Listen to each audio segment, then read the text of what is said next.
Hello friends. दोस्तों, Japan के market में आज सुनामी सी आ गई थी, ऐसा समझिए। सब रेड ही रेड दिख रहा था और जापान का निक्की 225 आज लगभग 3.25% नीचे गिरा। और इसने अपने साथ वर्ल्ड के जितने भी मार्केट्स हैं सबको अपने साथ ये ले डूबा। सभी के सभी जो है, कोई पॉइंट अपना निफ्टी 0.4% गिरा, हैंगसेंग सवा से 1.5% के बीच में गिरा, आपका सिंगापुर का मार्केट गिरा और अभी यूरोपियन मार्केट्स भी सब 1% से ज्यादा नीचे डाउन है। डैक्स और कैक यानी जर्मन और फ्रेंच मार्केट जो है वो लगभग 0.25% के आसपास डाउन है। तो दोस्तों, ये क्यों हो रहा है? वर्ल्ड ओवर मार्केट क्यों गिर रहे हैं? इसका रीजन है जापान के बॉन्ड यील्ड्स जो है, गवर्नमेंट बॉन्ड यील्ड्स, ये बहुत तेजी से ऊपर बढ़े हैं। अब इसका क्या इंप्लीकेशन है पूरे ग्लोबल फाइनेंशियल सिस्टम के लिए, ये मैं आपको बताऊंगा। उसके पहले मैं एक खुलासा कर दूं, चूंकि आप में से बहुत सारे लोग मुझे मैसेजेस और फोन करके पूछते हैं। पिछले 3-4 महीने पहले मैंने बताया था कि मैं सिल्वर बाइंग कर रहा हूं और मैंने हांगकांग टेक ईटीएफ में जो है वो इन्वेस्ट किया है। आज मैंने इसमें से कुछ पोर्शन सेल किया है, प्रॉफिट बुकिंग की है। चूंकि सिल्वर मैंने बहुत नीचे बाय किया था, अभी काफी हाई पे है, और हांगकांग टेक ईटीएफ में भी पार्शियली प्रॉफिट मैंने बुक किया है। रीजन ये है कि जो जापान के मार्केट में, बॉन्ड मार्केट में जो हलचल आई है, इससे मुझे ऐसा लग रहा है कि वर्ल्ड ओवर स्टॉक मार्केट में जो है आगे आने वाले दिनों में गिरावट देखी जा सकती है। तो इस गिरावट पे एक ट्रेड करने के लिए मैंने सोचा कि भाई मैं ये कुछ जो ऑलरेडी प्रॉफिट है उसको बुक करूं। देखिए, हम लोग के पास में इतने पैसे तो है नहीं कि हर नए ट्रेड के लिए हम नया पैसा घर से लगाएं। तो जो ऑलरेडी एक पूल है आपके पास में, 5 लाख हो, 10 लाख हो, 20 लाख हो, 25 लाख हो, 50 लाख हो, उसी के अंदर में खेलना है। एटलीस्ट ये मेरे लिए अपना डिसिप्लिन है कि मैं और घर से पैसे डाल डाल के जो है ट्रेड नहीं करता हूं। जो प्रॉफिट होता चला गया, जो आपका ट्रेड बना, उसी में से कुछ सेल करो और फिर नया ट्रेड लो, अगर आपका कन्विक्शन हाई है तो। मैं ऐसा करता हूं, इसका मतलब ये नहीं कि आप भी ऐसा करें। मैं अपने आप को डिसिप्लिन में रखने के लिए करता हूं, ठीक है। तो मेरा ये तरीका है कि जैसे मान लीजिए मेरे पास में 20 लाख रुपए हैं, 20 लाख की मेरी पोजीशन खड़ी है, और मुझे अगर निफ्टी में ऑप्शन खरीदना है या किसी और स्टॉक में पुट या कॉल खरीदना है, तो मैं नया पैसा डालने के बदले देखता हूं कि एग्जिस्टिंग में क्या सेल कर सकता हूं। उस पोजीशन को मैं सेल करता हूं, पार्शियली प्रॉफिट बुक करता हूं, और उससे ही मैं नई नई पोजीशन लेता हूं, वो भी तब जब कन्विक्शन हाई हो। तो बहुत दिनों बाद मैंने आज निफ्टी के पुट्स खरीदे हैं। मुझे नहीं मालूम, हो सकता है ये मेरा ट्रेड गलत साबित हो। मैंने किया, इसका मतलब ये नहीं है कि आप भी करें, क्योंकि मैं कोई सेबी सर्टिफाइड एनालिस्ट नहीं हूं।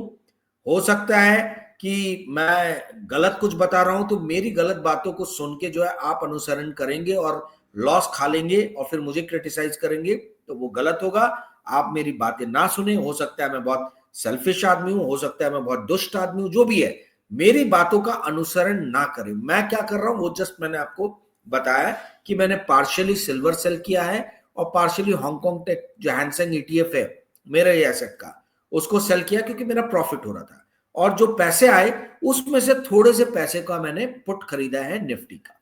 अब आते हैं जापान पे। जापान में देखिए क्या हुआ है। 20 ईयर जो गवर्नमेंट बॉन्ड यील्ड है जापान का, वो 2.75% टच कर गया है। जापान पूरे विश्व का क्रेडिटर कंट्री कहा जाता है। वर्ल्ड ओवर जो है जापान के पास में, जापानी लोग जो है 3.2 ट्रिलियन से लेके 3.3 ट्रिलियन डॉलर के bond, stocks, crypto, real estate, ये सब होल्ड करते हैं। अगर मैं 90 रुपए का $1 पकड़ूं, तो 3.2 3.3 ट्रिलियन डॉलर हुआ। $1 ट्रिलियन हुआ 90 लाख करोड़, $3 ट्रिलियन हुआ 270 लाख करोड़। 3.3 मतलब 300 लाख करोड़ के ऊपर, 300 लाख करोड़ के ऊपर जो है जापानी लोग world over stock, bonds, crypto, ये सब होल्ड करते हैं, रियल स्टेट। तो जब जापान, अच्छा ये क्यों होल्ड करते हैं? क्योंकि पिछले 30-35 सालों से जापान के अंदर में स्टॉक मार्केट बहुत सबड्यूट था, और जो बैंक में पैसे रख के इंटरेस्ट रेट मिलता था वो बहुत कम था, डेसिमल्स में था, 1% से नीचे था। तो अब वो लोग किस तरीके से पैसा कमाए, भाई पैसा तो चाहिए। तो ये जापानी लोग जो है ये उठा के बाहर पैसे इन्वेस्ट करते थे। तो जापान का एक बहुत बड़ा रीजन जो है वो इतने सारे फॉरेन के बॉन्ड्स इक्विटीज होल्ड करने का रीजन जो है वो ये है कि जापानी लोग जो हैं उनकी अपनी कंट्री में इंटरेस्ट रेट बहुत कम उनको रिटर्न दे रहा था। अब पिछले एक साल में ये देखा गया कि जापान में धीरे धीरे इन्फ्लेशन बढ़ना शुरू हुआ है। और आज जो है, आज यानी कल रात, कल मतलब हुआ, कल जो है जापान का 20 ईयर गवर्नमेंट बॉन्ड यील्ड जो है 3.25% चला गया है। जापान में होता क्या था, ध्यान से सुनिएगा। एक चीज, एक टर्म आपने बार बार बहुत बार सुनी होगी, येन कैरी ट्रेड। अब ये येन कैरी ट्रेड क्या है? होता ये था कि वर्ल्ड ओवर जितनी भी बड़े बड़े हेज फंड्स हैं, इन्वेस्टर्स हैं, ये क्या करते थे, ये जापान में जाते थे और जापान में ये आप समझ लीजिए कि कर्ज लेते थे। आप इस तरीके से समझ लीजिए। तो अगर अमेरिकी इन्वेस्टर जा रहा है तो वो पहले डॉलर, उसके पास तो डॉलर है क्योंकि वो अमेरिकी है, तो वो डॉलर को जापान में जाके जब कर्ज उठाने जाएगा वहां से, तो उसको येन में कन्वर्ट करेगा। येन में पैसा उठा के फिर डॉलर में कन्वर्जन करके ये वर्ल्ड ओवर मार्केट्स में पैसे लगाते थे। ठीक है, तो ये पूरा करने में जो होता ये था, अब जैसे मान लीजिए जापान से उठाया पैसा और इंडियन गवर्नमेंट बॉन्ड में पैसे डाल दिए। जापान का गवर्नमेंट जो है 0.25% इंटरेस्ट रेट देता था। इंडिया वाला जो है थोड़े, मतलब ये थोड़े दिनों पहले तक की बात है, 1-1.5 साल पुरानी बात।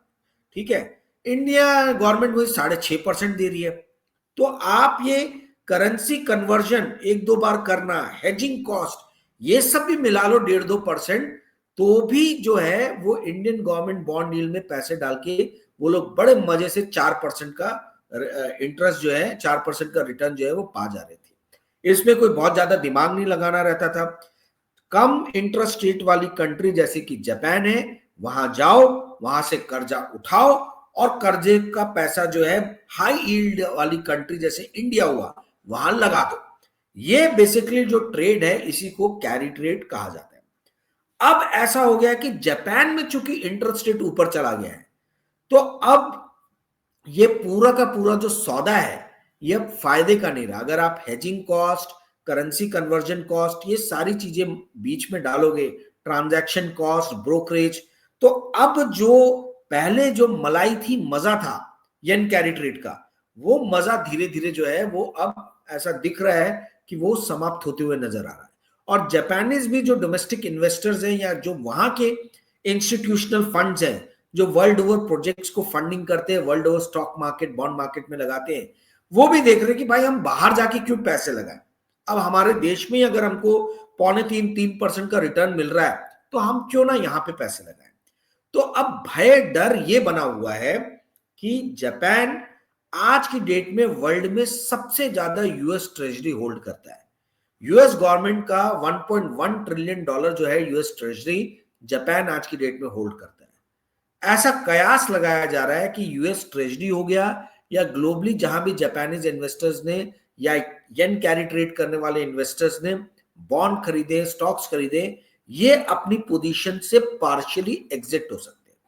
तो ऐसा माना जा रहा है कि 600 से 700 बिलियन डॉलर तक का माल जो है ये आगे आने वाले 1 से 1.5 साल में बेच सकते हैं।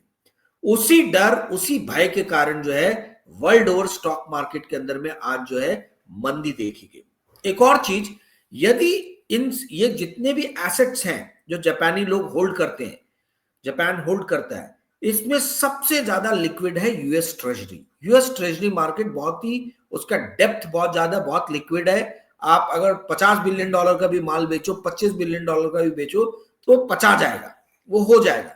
आप किसी स्टॉक में अगर 100 मिलियन डॉलर का भी माल बेचने जाओ तो वो स्टॉक एकदम प्राइसेस हिल जाते हैं, उसका इंपैक्ट कॉस्ट बहुत हाई रहता है। तो यूएस ट्रेजरी, ऐसा माना जा रहा है कि चूंकि जापान 1.1 ट्रिलियन डॉलर होल्ड करता है, तो आने वाले दिनों में जापान जो है वो यूएस ट्रेजरी सेल कर सकता है। अगर जापान ने यूएस ट्रेजरी सेल किया तो अमेरिका के अंदर में 30 बेसिस पॉइंट से लेके 50 बेसिस पॉइंट तक इंटरेस्ट रेट ऊपर जा सकते हैं। 30 बेसिस पॉइंट मतलब 0.3%, 100 बेसिस पॉइंट 1% बनाते हैं। तो 0.3 से 0.5% तक अमेरिका में इंटरेस्ट रेट ऊपर जा सकते हैं यदि जापानीज इन्वेस्टर्स ने यूएस ट्रेजरी सेल करना शुरू किया तो ये भी एक भय बना हुआ है। दोस्तों को जापान का आंकड़ा मैं आपके सामने दे दूं। जापान, जैसा मैंने आपको बताया कि लगभग 3.2 ट्रिलियन डॉलर से 3.3 ट्रिलियन डॉलर का फॉरेन एसेट होल्ड करता है। इसके अलावा 1.1 ट्रिलियन डॉलर का यूएस ट्रेजरी होल्ड करता है और लगभग वर्ल्ड ओवर 1.2 ट्रिलियन डॉलर से 1.5 ट्रिलियन डॉलर के बीच में येन कैरी ट्रेड जो है वो आज की डेट में दिख रहा है। तो ये तीनों जगहों पे कुछ ना कुछ सेलिंग, कुछ ना कुछ बिकवाली, कुछ ना कुछ अनवाइंडिंग हो सकती है। इसी का कयास लगा के वर्ल्ड ओवर मार्केट जो है वो गिर रहे हैं, वो भय के साए में है। ठीक है, तो ये एक चीज हुई। एक जापान के अंदर की आप स्थिति समझिए। मैंने 1 या 2 महीने पहले एक वीडियो बनाया था, पूरा 25 मिनट का वीडियो जापान के ऊपर था। आप जाके उसको देख सकते हैं, निप्पॉन ट्विलाइट ऐसा करके कुछ तो भी मैंने डाला था है? वो आप देख लीजिएगा, जापान के ऊपर में है। आप वो वीडियो देखिएगा 20-25 मिनट का। उसके अंदर में जापान का पूरा इंटरनल सिनेरियो बताया था। ब्रीफली फिर से मैं इस वीडियो में बता देता हूं। जापान का जो डेट है, डेट टू जीडीपी रेशियो जो है जापान का, वो वर्ल्ड में सबसे ज्यादा है, 263%। अब ये 263% मतलब कितना हुआ एब्सोल्यूट टर्म्स में देखे तो 10.2 ट्रिलियन डॉलर का जापान के ऊपर में डेट है। आप सोचिए 10.2 ट्रिलियन डॉलर मतलब आप अगर ये समझें कि 90 लाख करोड़ 1 ट्रिलियन डॉलर हुआ तो आप पकड़ लीजिए ना 900 लाख करोड़ के ऊपर, 1000 लाख करोड़ के ऊपर का डेट है जापान के ऊपर में। अब ये जो डेट है जापान के ऊपर में, इसमें जो बॉन्ड यील्ड मूव हुआ है ऊपर जो जा रहा है, आप एक चीज को समझिए। आज से 3 से 4 साल पहले तक जापान के बहुत सारे बॉन्ड्स जो थे वो डेसिमल्स में जो है वो इंटरेस्ट रेट पे करते थे। अब आप बोलोगे डेसिमल में इंटरेस्ट रेट? हाँ जी, जापान, स्विट्जरलैंड, जर्मनी, ये सब कंट्रीज के बॉन्ड जो है ये तो काफी समय तक नेगेटिव यील्ड दे रहे थे। नेगेटिव यील्ड देने का मतलब कि अगर मैं बॉन्ड खरीद रहा हूं तो मैं पैसे दे रहा हूं बैंकों को, ठीक है, कि आप मेरे पैसे उस कंट्री में होल्ड करके रखिए और मैं आपको 1% साल का ब्याज दे रहा हूं। मैं दे रहा हूं, बैंक नहीं दे रहा, मैं उल्टा बैंक को दे रहा हूं। तो ये बड़ी अजीब किस्म की स्थिति जो थी ये हुई थी। नेगेटिव टेरिटरी में बहुत सारे बॉन्ड जो वो ट्रेड कर रहे थे। सडनली अब ये पॉजिटिव टेरिटरी में आ गई है और ना केवल पॉजिटिव बल्कि बहुत हाई चली गई है। तो ऐसा अंदाजा लगाया जा रहा है कि ये जो 10.2 ट्रिलियन डॉलर का जो डेट है जापान के ऊपर में, इसमें जो सालाना इंटरेस्ट रेट आज की डेट में आ रहा है वो कम से कम 150 बिलियन डॉलर के आसपास में आ रहा है। यानी ये 1.5% के हिसाब से बता रहा हूं मैं। अब ये चीज आप समझ लीजिए कि 2.5% हो गई तो सीधा सीधा 100 बिलियन डॉलर का एक्स्ट्रा बर्डन जो है जापान की गवर्नमेंट के बैलेंस शीट पे पड़ेगा। ये बहुत ज्यादा है दोस्तों। आप ये समझिए कि ऐसा बोला जा रहा है कि 300 ट्रिलियन डॉलर तक जो है आगे आने वाले डेकेड में, आने वाले 3-4 साल में हो सकता है कि जापान गवर्नमेंट जो है वो इतना इंटरेस्ट रेट पेमेंट में ही हर साल खर्चा कर दे। 300 बिलियन डॉलर के आसपास। 300 बिलियन डॉलर जो है ये लगभग 40% है जापानी गवर्नमेंट की टोटल अर्निंग का, total tax collection, total revenue का। तो जब एक देश की सरकार अपनी टोटल अर्निंग का 40% सिर्फ पुराने लोन जो खा पी के पचा गए हैं वो लोग, उसके इंटरेस्ट पेमेंट में खर्चा कर देगी, तो आप इससे समझ सकते हैं कि उस देश के बैलेंस शीट पे कितना ज्यादा जो है वो असर पड़ेगा। कुछ भी डेवलपमेंट का काम करने के लिए वहां पे पैसे बचेंगे नहीं। यूजुअली जब कभी भी इतना high debt to GDP ratio चला जाता है जो जापान का हो गया है, तो वो कंट्री यूजुअली या तो डिफॉल्ट करती है अपने बॉन्ड पे, या फिर जो है वो वर्ल्ड ओवर आप ये समझ लीजिए कि वो अपने इंटरेस्ट रेट मतलब अपने बॉन्ड्स को जो है किसी भी तरीके से ये कराती जाए, आगे बढ़ाती चली जाए। ये आगे बढ़ाने का, रोल ओवर करने का काम जो है, ये रोलिंग ओवर का जो काम है, ये तब तक ही इंस्टीट्यूशंस आप पे भरोसा करके करते हैं जब तक लगता है कि आप सॉल्वेंट है। सॉल्वेंट है मतलब आप अपने कर्जे के पैसे जो इंटरेस्ट रेट और प्रिंसिपल है उसको टाइम पे कर पा रहे हैं। जिस दिन ये इंस्टीट्यूशंस का विश्वास हटा, उस दिन आपको जो है कर्जा, नया कर्जा रोल ओवर होना मुश्किल हो जाएगा या बहुत हायर रेट्स पे होगा। तो ये दोनों ही स्थितियां जापान के लिए बहुत ज्यादा खतरनाक है। 18 दिसंबर का डेट है, याद रख लीजिए। 18 दिसंबर को जापान का सेंट्रल बैंक जो है वो मिलने वाले हैं, जितने भी गवर्नर्स हैं, और उस दिन बहुत इंपॉर्टेंट डिसीजन तय होगा कि वो लोग इंटरेस्ट रेट को बढ़ाएंगे, काटेंगे या वहीं का वहीं रखेंगे। ये चीज जो है 18 दिसंबर को तय होगी। और बहुत सारे मार्केट पार्टिसिपेंट्स ये अब एक्सपेक्ट कर रहे हैं, जिस तरीके से बॉन्ड यील्ड ऊपर जा रही है, कि हो सकता है कि जापान का सेंट्रल बैंक उस दिन 0.25% या 0.5% इंटरेस्ट रेट ऊपर करे। यदि तो इंटरेस्ट रेट ऊपर गए दोस्तों, तो फिर वर्ल्ड और स्टॉक मार्केट जो है उसमें बहुत ज्यादा गिरावट देखी जाएगी। एक और कारण है, मैंने जो शॉर्ट पोजीशन आज बनाया उसका रीजन ये है कि देखिए अब ईयर एंडिंग आ रही है, साल खत्म हो रहा है। कोई भी फंड मैनेजर नहीं चाहता है कि साल की एंडिंग में उसका ट्रैक रिकॉर्ड खराब हो।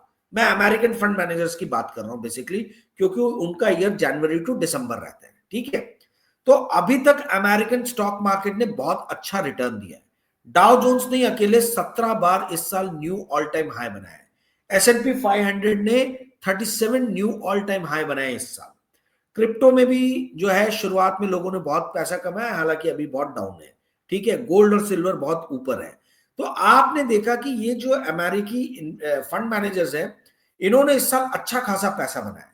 वो अपने ट्रैक रिकॉर्ड को खराब नहीं करना चाहते। तो हो सकता है कि वो अपने प्रॉफिट बुकिंग करें, पोजीशन क्लोज करें। पोजीशन क्लोज करेंगे तो माल बेचेंगे, माल बेचेंगे तो ऑलरेडी जो उथल पुथल है मार्केट में, उसमें और ज्यादा गिरावट देखने को मिल सकती है, खासतौर पे यूएस मार्केट में। यूएसए का जो मार्केट करता है, हमारा इंडियन मार्केट उसका पिछलग्गू है। यूएसए जो करता है वही हम करते हैं, भले ही वो 2 हफ्ते बात करें या 1 महीने बात करें, पर जो यूएसए के मार्केट में हलचल दिखती है, जो डायरेक्शन दिखता है, यूजुअली वही डायरेक्शन हमारा इंडियन मार्केट भी पकड़ता है।